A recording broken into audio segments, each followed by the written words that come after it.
What he just pulled off is absolutely unreal, as these players' performances elevated the Padres and will continue to elevate the Padres, hopefully, for the rest of the year. Let's talk about it. Hi, welcome back to another episode of Padres Digest with your host, Andrew.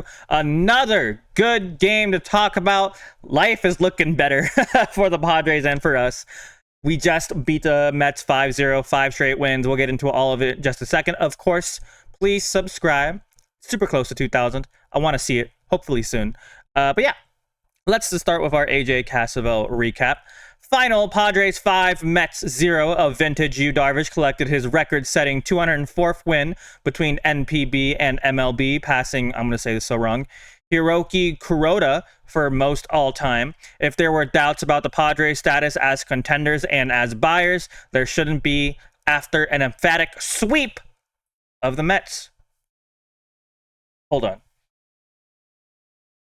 Gotta do some. Just gotta do some. Hold on. Just gotta clean this spot right here.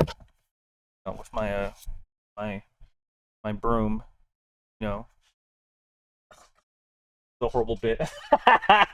This is a horrible bit. That was not worth it. That was not worth the effort. Okay. Hi, what's up? Moving on. The Padres sweep the Mets for the first time since 2008. Hold on, my camera's a little dirty. Just give me a sec. Just gotta sweep that a little bit. Okay, sorry, it was a little dirty. My bad. I'm so sorry. They're on a 5-game winning streak. They are 11 games over 500. Yu Darvish gets his first win in 2025. 7 innings pitched, only allowing 2 hits, striking out 7. This team is clicking. Trade deadline looms in less than 24 hours. This is the team right now. I don't think the mic picked that up. But yeah, I'm out of bits. I'm so sorry. I'll stop. Most combined wins, like we saw. This is a graphic from MLB. Yu Darvish, 204, and Hiroki Kuroda. Look at that. Look how tough he looks in that photo, too. God, I love Yu Darvish. Before anyone says anything, no, I did not hate on Yu Darvish last video. I had full belief that he would come back, and I want to hear anyone say anything about me not believing in Yu Darvish. Yu Darvish is one of my favorite players. I will die on this hill. I liked him before he was even on the Padres, so don't come at me. I also really want that Yu Darvish jersey where it's like the Japanese text on the back. I don't know why I haven't gotten it yet. I really want it. Okay, moving on. Let's look at the start. Did I have any more pictures about Yu Darvish real quick? Okay, we'll do this first. English. What a response from Yu Darvish after he was hit hard in St. Louis last week. He's allowed 2 hits and no walks over 7 shutout innings while striking out 7 Mets. He exits to a chorus of "You, Soulja Boy, tell him." At Petco Park, a big step toward rotation stability for the Padres. And then next is that. Okay, so I'll get into that in a sec. But let's talk about Yu Darvish. 7 innings pitched, 2 hits, no earned runs, 7 strikeouts, 0 walks. This is the best Yu Darvish has looked in a long time. And not that like long, like years long, but like obviously he hasn't pitched this year, but even dating from last year, this is the best performance I've seen from him in a while. Against the Mets, too. Mets aren't pushovers, right? Like, the Mets have some real good players.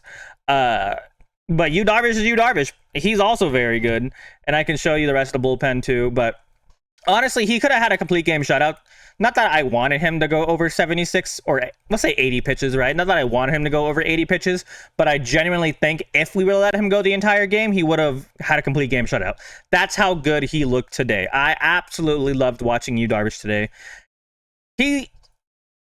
I'll say this claim now, I guess. I saw it on the internet. Yu Darvish's game today makes me feel more comfortable about trading Dylan Cease. Still don't think we should, right? But if it was to happen, this performance would make me a little bit more comfortable with doing it. And also, the trade deadline, I've made some updates on the channel, on the text post, so read those if you haven't. But the reliever market is absolutely insane right now. And if there's ever a time to sell Robert Suarez, not that I want to, but if there ever was a time to do it, it would be now. Because people are overpaying. The Mets just paid so much for the Giants. Tyler Rogers? No, Tyler Rogers. They're the same person. First time I think ever, I don't know if that's true or not, but I feel like it is. First time that 2 brothers were traded on the same exact day from different teams. Maybe. I don't know. I'm sure someone will yell at me if I got that wrong. But yeah, I want to show you some stuff people noticed, and I kind of noticed, but I'm not going to take credit for it because I didn't notice as well as they noticed. But looks real subtle, but I feel like Darvish is more into his legs today. Like he's staying lower, longer, look at his head. So this came with a video. I don't have the video, but I do have the image or a screenshot of it. But yeah, look like he's staying lower, longer, look at his head. This is obviously, I use my mouse. You guys can't see my mouse. But the right is obviously today, left is a recent start. But yeah, I mean, it does look a little different. Barely, like super not very noticeable, but I could see what he was going for. Was that a difference, or was that just how today went for him? I don't know. I mean, Ruben Niebla is the master of doing things. So if anyone had a little scheme for Darvish to perform, it would be Ruben Niebla. But I'll let you guys decide what you think about that. And then, yeah, this hell of a bounce back start from Yu Darvish this afternoon. The sinker shape was noticeably improved. July 24th versus St. Louis. SI average 13.5 HB. I know HB's horizontal break. What is SI again? Hold on, I'm gonna look that up real quick. Okay, SI is just sinker. When I think sinker, I think SNK, but whatever. I play too much MLB The Show. But sinker average 13.5 horizontal break. Today was 18.2 horizontal break. That is actually insane. I didn't even read that beforehand, but that's math. 15 inches more. 15 inches. I want to shut up. 5 inches. Please roast me. It's fine. I'm stupid. You all know this by now. Splitter posted a 75% whiff rate, and I did kind of tease that I have this picture brought up bigger. I don't want to get too deep into it because this is some analytical stuff that even goes above my head.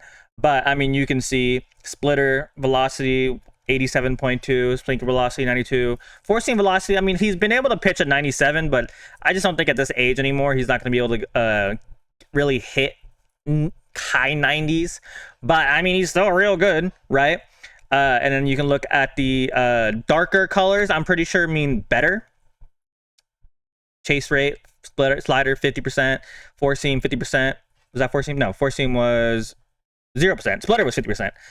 Graphs are hard, right? But you can see the arm angles, you can see all that. I'll let you guys dive into that because it's a whole bunch of things that I honestly don't understand super well. I can't do statistics very well, even though I love statistics. I can't do them very well. But it's 14 whiffs, 71.1 strikeout percentage. English is hard. But yeah, batters took 39 pitches, swung at 37 pitches, 7 strikeouts. Those are all the pitches on the bottom right. So he nasty. He real nasty. And he threw 8 different kind of pitches today, which is like obviously his thing. But the fact that that's his thing is absolutely insane, that he can throw 8 different pitches like that and effectively as well. Like imagine if Dylan Cease with his filth could learn how to throw more than 2 pitches. Like Dylan Cease could be like the best starter of all time if he had that same nastiness with 8 different pitches. But that's why Yu Darvish should go into the Hall of Fame and should be considered, can I say one of the best pitchers of all time? I don't know if it's too much. Maybe one of the greats? What's below best? Greats? I don't know. But he should be up there. Let's say top 50 pitchers of all time. We'll leave it at that, right? If you don't agree with me, I don't care. But we'll say top 50, right? But Yu Darvish is first of all, he's amazing. He's super cool. I love him. But he's also a good pitcher. What else could you ask for from Yu Darvish? But yeah, I think that's all the Darvish talk we have.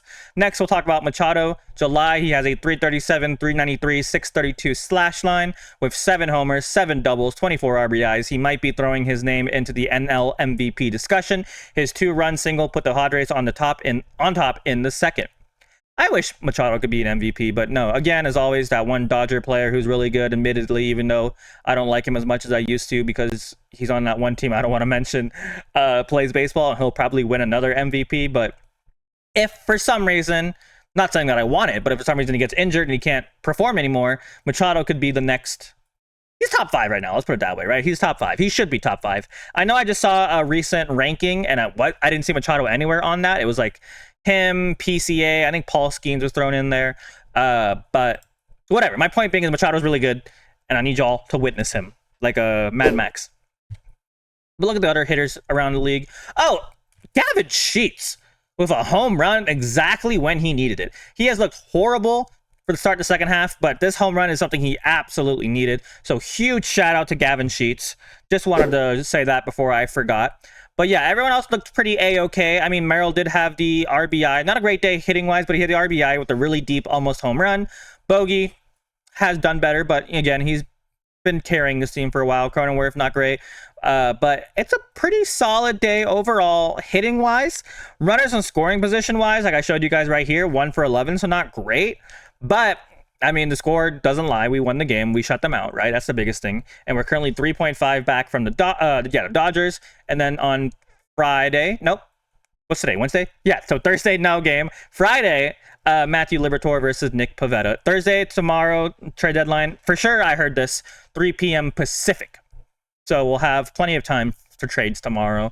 Hopefully some later today. I will absolutely try my best to stay up to date, or Christian and I will try to stay up to date, try to get these trade videos out as soon as they happen. I have to go to work at 5, so from 5 to like super late at night, we'll be busy. But when I get back from work, I'll try making a video about like the recap what's happened today. Even if it's not Padres related, I still think it affects the Padres in different ways. So expect that tomorrow morning. And then yeah, no game tomorrow. I'm gonna watch a new Naked Gun film. I don't really like the Naked Gun film series as much as I should, but Airplane's one of my favorite movies of all time, so hopefully Naked Gun will be good. Oh, also, I gotta tell you guys the Mets story. Let me finish this. This is gonna be a long video. I'm so sorry, but I have so much to talk about. But yeah, freak it. Keep Cease, keep Suarez. Don't create additional problems for yourself by dealing those players. Don't be cheap, John Seidler. Challenge. Let AJ add to this roster. Hashtag Padres. And then finally, one more thing I want to talk about. Padres might be interested in the catcher from the Yankees, JC Escada. No idea who he is, right? But from his stats, he looks okay. I don't think he's better than what we have right now. So I don't know why we'd want him. But if he's cheap, who knows, right? I do have his percentile from majors and percentile from AAA from last year. I thought it was this year, but I guess last year. So, I mean, he's fine, right? He does not strike out. From numbers, he doesn't strike out very often. He does square the ball up. He does walk a lot. He doesn't hit the ball super hard. His exit velocity off the bat's hard, but he doesn't hit it that hard, average wise. He just looks fine, right? I mean, he can frame the ball well. His pop time really good, so he can get people out. He has good framing. I mean, I don't see it. Maybe you guys do. I honestly, and I can say this right now, I've been saying it, but I'll say it again. Maldonado and Diaz have looked better recently. I don't know if that's going to continue, but I don't see what the upgrade would be. He looks either better or a little bit worse than that one guy I just brought up for you, Haas. But yeah, that's that. And then, yeah, I'll do the outro, and then I'll tell my Mets story if you care about it. So stick around to the end of the video for the Mets story. But yeah, please subscribe as always. Let me you guys know how you feel about Yu Darvish. Do you love him? Do you think this is something that'll continue, or is just a one-off situation? And do you think him playing good now we should keep or deal Cease or keep Cease? How do you feel about our offensive performances? Do you think this today was a good offensive day, or we got to start scoring more runners in scoring position?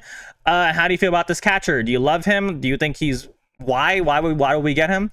But yeah, that's that. And then for the quickly, I'll tell the Mets story, right? So Reddit, you guys know Reddit, I'm assuming, the social media website.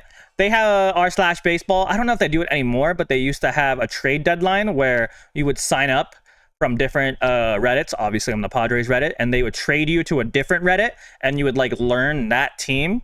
So I got traded to the Cardinals, which was cool because I kind of liked the Cardinals back in the day. Not so much anymore, but I used to like them, right? So I had an interest in them. And I was like, cool. And then the Cardinals traded me to the Mets. And I was like, okay. And I had no feelings toward the Mets. I think this was 2022. So this is before the time you face them in the playoffs. And I was like, okay, cool. And I started like hanging out in the game chat, started watching some games. And people in the game chats were just absolute, sorry for the bad word, assholes.